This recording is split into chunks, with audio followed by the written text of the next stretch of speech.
Happy Friday, powerful leaders, and welcome back to a brand new episode of the Powerful Female Leaders Podcast. I am so excited for this new episode because the guest that I'm interviewing today, I met her through the As She Rises conference. We're actually speaking on the same panel at the conference that's happening at the end of this month in Calgary, Alberta. There's still time to join us and watch us speak on stage. Just check out the link in the description if you are curious about the event at all. It's gonna be freaking amazing. Come get in the room filled with amazing women entrepreneurs and really learn from each other and network and connect. It's going to be so fun, so life-changing. So, this next guest is a soul evolution guide, new earth architect, and seven-figure leadership and business mentor for conscious female entrepreneurs. And she's also a podcaster, best-selling author, international speaker, and she is just an amazing human being. So without further ado, please welcome Jenna Faye Madden.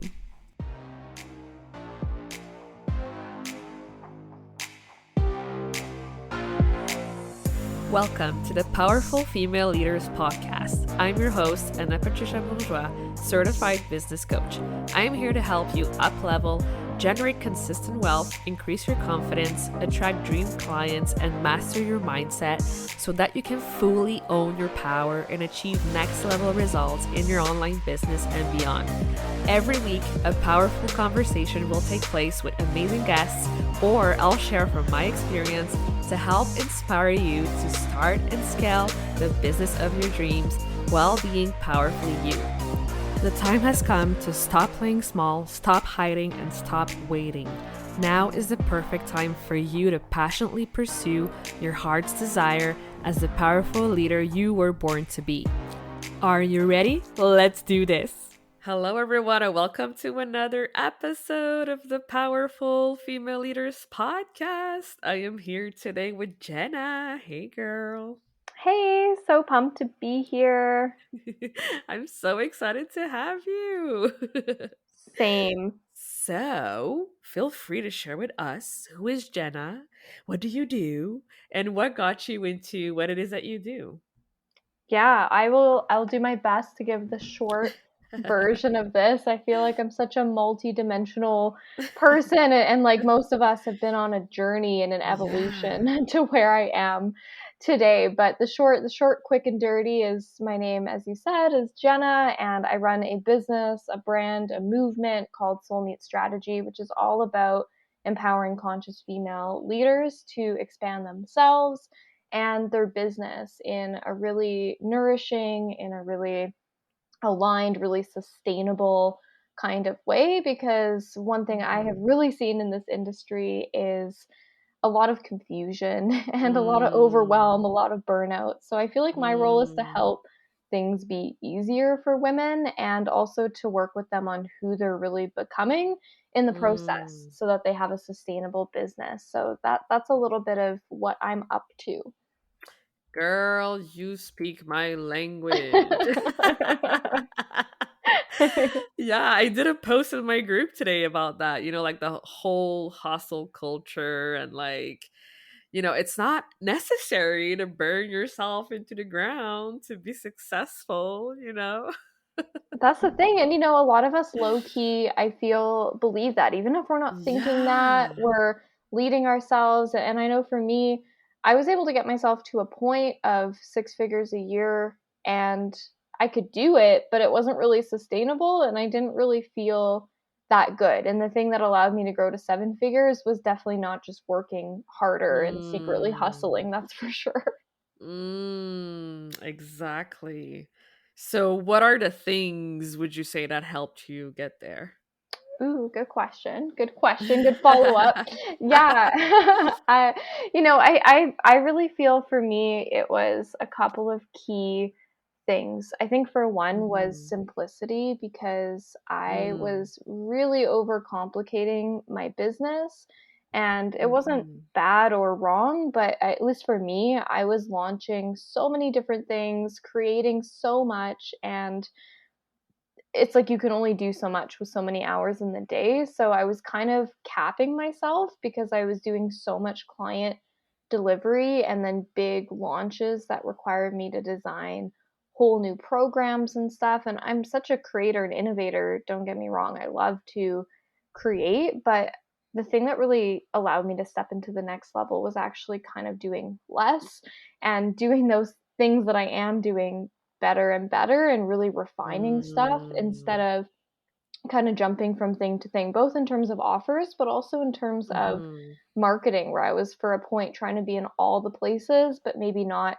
that present Mm. or consistent on all of the places. So, yeah, for me, as I simplified how many things I'm selling, how often I'm actually selling them, how consistent I'm being on the places I'm in, so I could Mm. actually be all in on those places, like, things Mm-hmm. really started to shift and move for me. Yeah, I love that you say that.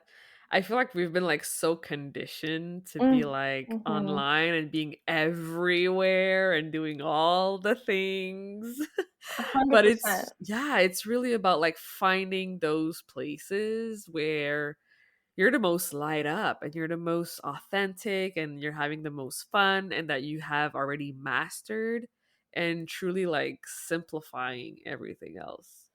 Yeah, and to me, I feel like I actually started to approach my business from a place of it being fun Mhm. and something that's creative expression, and not Mhm. just me being an overworked employee in my own corporate Mm. ladder. Like, I started to really stay in my own lane and drop all the FOMO that can happen in this industry, and focused on long-term mentorship, focused on really executing and implementing things versus Mm. the overcomplicated stuff that can happen where we're looking for this crazy answer Mm. outside of ourselves, when realistically, I Exactly. think it's like the basics are the things that work, but oftentimes we haven't fully applied the basics. Yeah, go back to the basics for sure. Thank you for that reminder. Like we sometimes go out there and overthink things, and yeah, definitely. Yeah, Um absolutely. and I also know you talk about like self-liberation and soul expression and you're really about like that soul journey as well as the success of it. So like where does the soul piece come in play in all of this? Yeah, good points. Good. I'm glad you brought this up, because I do feel, at least in my work, but I see this in the Mhm. industry as a whole for feminine leaders and women stepping into their next level, that if we're too just in our head, thinking of the Mhm. tangible, practical, what do I need to do kind of stuff, and we don't take into consideration our emotions, how we feel, how our body on a somatic level is responding to things, but also on a soul level of our higher selves, our intuition of how we really Mm. feel about things, then I think we're missing a huge part of the point. And this is also why oftentimes I'll see people feeling like they're doing all the right things, but it's not working. And it's because they aren't actually in alignment with themselves. So even though they're showing up, they're doing all the things, there's a part of them in their soul that's basically saying, no, please don't. Like, don't do this, and they haven't really bridged the gap for themselves to Mm. not feel like they're overcommitting or too much responsibility, or whatever is there on the deeper level. If we're not connecting in with that, and if we don't feel safe within our business to Mm. truly be who we want to be and take up space in that, to me, we can only have a certain level of success before we're going to cap ourselves, because we're either going to Mm. be bored, or people just aren't going to be as magnetized to us, because we're not actually being the embodiment of who we really came here to be. So that's a big part of what I feel Mm. soul and self liberation really represents. Because I know so many of us in the business world, we created businesses because we want to help people and have financial freedom, but usually because we want to use our gifts and be who we want to be and not be trapped in some Mm. sort of corporate structure. So to me, if we're not actually allowing ourselves to be who we came here to be, then we're missing a big part of the puzzle. Wow, you said it so beautifully. Thank you. I am speechless. Like, this is exactly what I've been trying to articulate all this time. Well, I'm glad we get to do it together. Yeah, like that embodiment piece is so vital. I feel like you gotta really truly be in tuned, with that intuition and that inner guidance. Like, that's really your soul talking to you. And I know it might seem like woo woo a little, but like, it's so crucial to listen to that voice. It is, and the more we listen to it, the louder it gets. I don't know about you, for a long time though, I couldn't Hmm. even really feel or hear my intuition because I was so conditioned to Mm. work and to operate in a specific kind of way that I didn't really know what I wanted. And I think this ripples out into a lot of different areas, like business, yes, but I often see the parallels in dating. I see it in friendship. I see it in just day to day life, where oftentimes people ask us, what do you really want? And we haven't really allowed ourselves to dream. We haven't really allowed ourselves to tune in for whatever Mm. reason that we have. But if we don't start to cultivate that, because I really do find it's a practice, it comes really naturally, and a lot of us are really strong at it. But for many of us, it's something that we actually have to kind of unravel and dive Mm. into in order to be more in tune with our own divine guidance that we have, which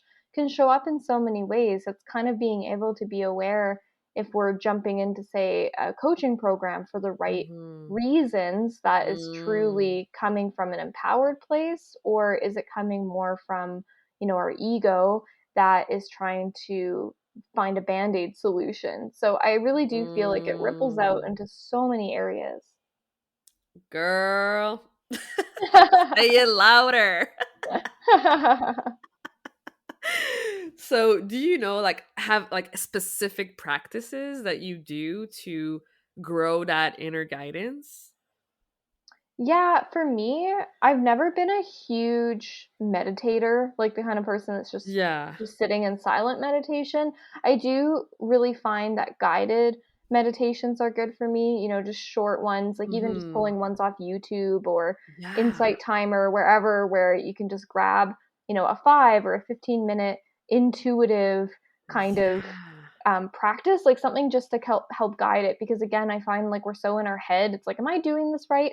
So I like to like work the tools and do those kind of practices. And also, I find another really big one is journaling too, and just being Mm. simple with it. It's not like we need to write down and say, what is my intuition telling me? I mean, that's totally not wrong to do that, but I oftentimes will open up a piece of paper and literally just write what's up and then see what comes through below it, and not try to like filter and self-censor, Mm. and just see what's there. And once we allow that channel to open and things to come through, oftentimes Mm. there's things illuminated that we didn't even really know were there. And I feel like the more we find practices that work for us, but then be consistent in doing Mm. it, whether we're talking EFT tapping, if it's hypnosis, if it's a coaching session, whatever it is that works for us, then being committed to deepening that practice, because yeah, a lot of us have suppressed it for a long time, so it doesn't always come back Yeah. overnight. Yeah. Oh, and it's that consistency piece that you talk about. Like, that's the key right here. Because yes, you can like meditate or journal like once a week, but then if you do it like regularly, that's where the magic truly lies, I feel like. Mhm, 100%. Yeah, I love that. So, I ask this to everyone who comes on the show, and I'm curious to know your answer. For you, what does it mean to be a powerful leader? Ooh, love this question. I feel in my head, I kind of dissect it where I think, okay, there's two words Mhm. here. There's powerful and there's Mm-hmm. leader. So to me, powerful is an embodiment state of being in Mm-hmm. our power. And that to me means that we're in alignment, we're feeling confident, we're coming from a place of what really excites us and tapping into this energy of being kind of like unwavering in our commitment, our vision Mm. of what it is that we're doing, even if sometimes it's hard, even if there's the highs and lows, like we're committed to being in our power versus being in like a victim state or just Mm-hmm. staying stagnant, not making the moves. And to me, like that's a big part of the leadership piece, is that we're willing to lead ourselves so that we can lead others. Because I feel like effective leadership starts with us first and foremost, ourselves, and it can ripple out into leading other people, guiding other people. But I feel like the best way to do that is to be in our power and also to be holding a vision and commitment to the leadership aspect of it as well. Mm, yes. I love the unwavering part that you Yeah, talked about. Oh my gosh, like I could like write a book about this. Like you should. honestly, like yeah, like honestly, like before like all of this, like a few years back, like I was so like in my head, and every time something happened, I would waver. Like my confidence would waver. If it was like less clients or less money or whatever it was, I was not truly being in that power, like staying unwavering. So I like that you say that, because when you truly are in that place where you feel so confident and you're like, yes, like I know what I'm doing. I know what my vision is. I know I have so much to give. And I know this is working out. Like everything is always working out for me. Oh my gosh, like you are unstoppable, right? 100%. Yeah. Yeah, Mhm. I love that you said that. It's so, so good. So I want you to share with us like a story or a time where you felt that exact way, like where you felt yourself like shift and being like, yes, like this is me, this is who I am, and how powerful that realization was.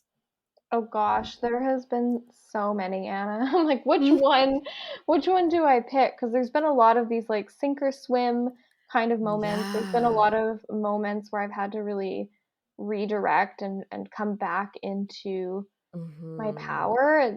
The one of the biggest ones that comes up for me is this was back in 2019, and I was on my first or second six-figure year in my business, and I was operating from a completely different space up until that point of kind of like Mm. hustle. People could book in with me literally 24/7. I was taking calls at like 3 a.m. because I wanted to be available. And, on paper or online, it looked like I was living this really great life because I had started digital nomading, had built this six-figure business, but I ended up going into really big adrenal fatigue and Mm. burnout, and I wanted to just kind of like burn it all down. And to some level I did, because from there I made some huge shifts in my business. But although I did change how I was operating my business, I was no longer available 24/7, et cetera, et cetera. I most importantly, when I think back to that time, I really shifted my commitment to how I was actually operating my business in terms of Mm. my energy management and putting myself before my business, and realizing that my business is something that I can co-create, and I didn't really need to mother it anymore. I kind of think of our businesses as their own entity. And so when they're coming into Mm. the world, we're like birthing them and they're in their infancy, and they do, like babies need a lot of time, love, energy, money. But sometimes we keep treating our business like they're still in that infancy, and we're like micro mothering it, even though it's Mm. now an adolescent or a teenager or an adult. And so, yeah, I mean, at that point, my business was not a baby infant anymore. And so I realized like I could start to treat my business different and my dynamic with it. And I Mm. really stepped into my power looking back at that point in how I was leading. And that totally shifted to the kind of clients I was working with, and also moving into Mm. that next level of cash flow in the business as well. Yeah, because there comes a time too in your business where, you know, it's not about like how do I get a client anymore. It's more about like how do I sustain it, right? It's more like I already have like the visibility and the presence, and people know who I am, they know my brand. So it's like more about like how do I amplify it even more and keep that consistency for Exactly. And sure. it's the consistency piece because most of us, we're doing things that we can't actually really sustain. And Mhm. that's where I've so realized that less is more. And while I mean, I have had a lot of success in my business, I feel like I've had to stay in my own lane and not worry too much about what other people are doing because I see those Mm. rocket ship stories in the industry where people go from 0 to 100 overnight. But I've also seen in my almost decade in this industry, a lot of those people, they're not around anymore because they Mm. couldn't hack it. It wasn't something that they could maintain. This is deep right here. Like, I see it too. Yeah. Oh my gosh. Yeah. Like, people think this is easy and it's going to be like overnight because there are people who skyrocket overnight, but it's not like the typical journey of everyone else, you know? And the thing that you said too, like not comparing or not looking at what everyone else is doing too, because we're all in our own unique journeys. And that's the beauty of it too. Mhm. Ugh, yeah. My heart is so like, yes, yes, yes, yes, yes. This is it. Yeah, we're feeling the vibes. Yeah, for sure. So, tell us more. I want to know like one, story or journey or a client success story. That would be great. Like to see how your clients have evolved working with you because I know you're amazing. So, feel free to brag a little. Thanks. Ooh, I'm like, who do I pick? There's been some real favorites. The one of the first women that comes to my mind is one of my clients, Shannon, and we started working together. Mhm. Geez, I guess it was 2021. A lot of my clients stay with me for years in not a codependent Mhm. kind of way, but more of the long-term mentorship where they're continuing to grow and Yeah. evolve. And I really believe when we have people in our corner who get us, so many of us as women, like we don't want to coach hop and jump from thing to thing. We Mm. want people who are gonna really intimately know our business and work with us. And that's really what it's been like with Shannon. And when she came to me, she has a really amazing feminine embodiment coaching kind of business with varying levels of success when she came to me. But she also, really early on to our work together, decided she wanted to start a publishing business. And Oh, her wow. past mentors had said, like, no, you can't do both, blah, blah, blah. And, a lot of women come to me because they're multi passionate. They want to do a lot of different things. So, of course, I'm like, yeah, let's go for it. Let's figure it out because there's always a how, there's always a way to make these things work and synergize together and to Mhm. kind of merge our passions under one umbrella. So, anyways, yeah, she launched that publishing business. That was back in 2021 and went on to have 111K year in that first year in her publishing business. And she's been onwards and upwards ever since. She's created over 200 authors since then, Wow. and just so much magic and amazing stuff out there, and is now also collaborating with other publishers that are connected to Hay Mhm. House. And I'm in an Oracle deck that she's creating that's coming out Wow. soon, and it's just so cool to see like the ripple of Yeah. dreams like actually coming true, but also to see her do and walk the unconventional path, even if people say like, no, it can't work. Like she chose for it to work and stepped into that powerful leadership space. And Yeah. because she was believing in it, it is working. Yeah. Oh my gosh, that's an amazing story. Thanks for asking.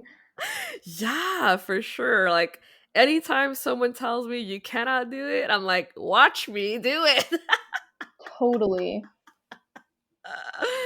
Love it. Thank you for sharing that. That was Yeah, beautiful. of course. So, I know after hearing this, people will be like, how can I work with Jenna? She's awesome. Like, where can people go, connect with you, learn more about your services?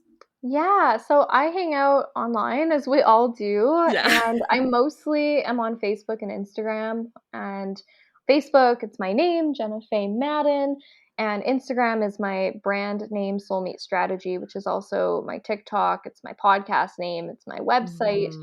So if you look up Soulmate Strategy, you'll find me in all the places. And the big thing with me is I love to actually make connections and relationships. So if you were listening to this and it vibed, then let's be friends. Reach out. Yes, go reach out. Jenna is amazing. Thank you so much for being here today. Thank you so much for having me here today. Thank you so much for listening to this episode of the Powerful Female Leaders podcast. If you love this episode, make sure to spread the message, leave a review, and subscribe. I would forever be grateful for you. I also want to hear from you, and I want to know your feedback and your questions for future episodes. So don't be shy, say hi, and send me a message at Powerful Female Leaders Podcast on Instagram. Until then, I'll see you on the next episode.